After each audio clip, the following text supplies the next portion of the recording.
ইউটিউবে NTV WB চ্যানেলটি subscribe করুন এবং পাশে থাকা বেল আইকনটিতে ক্লিক করুন এবং সর্বদা সঙ্গে থাকুন এনটিভি ডাব্লিউবির। মাধ্যমে মনোনয়নপত্র দাখিল করতে হবে, তো সেখানে কি পুলিশের ভূমিকাটা এখানে কেমন দেখছেন আপনি? Negative, I repeat negative. আচ্ছা, এসপিকেও আমি কালকে খবর পাঠিয়েছিলাম এই জায়গাতে আমরা নমিনেশনের জন্য যাব, please ensure safe passage and safe nomination.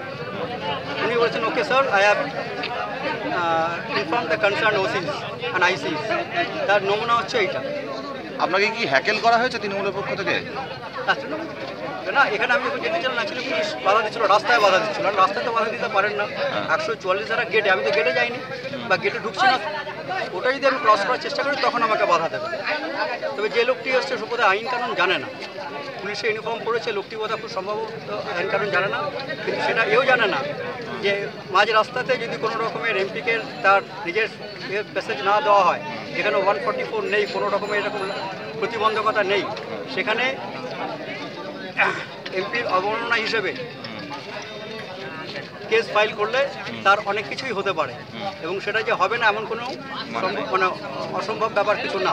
সেটা ডিপেন্ড করছে আমি কতটা কি অ্যাকশন নেবো কি নেবো না নেবো। কারণ আমরা জানি এরা ক্রীড়ানক, কিন্তু ক্রীড়ানক প্রত্যেকে বেতন পাচ্ছে, সরকারের বেতন পাচ্ছে, তাদের একটা মিনিমাম অ্যাকাউন্টেবিলিটি থাকে। আমি নিজে একজন সরকারি আধিকারিক ছিলাম, আমি খুব ভালো করে জানি, সেই জন্য আমি নিজে নিয়ম ভাঙি না। যদি এখন নিয়ম ভেঙে আমি এখানে বসে আছি অ্যাজ এ প্রোটেস্ট, যে যাতে এটা যারা ল মেক করেন, যারা ল ইমপ্লিমেন্ট করেন, সেই কুম্ভকর্ণদের কানে পৌঁছয়। আর যদি দেরিতে ঘুম ভাঙে, যা হয়েছিল তাই হবে, রাবণের অবস্থা হবে।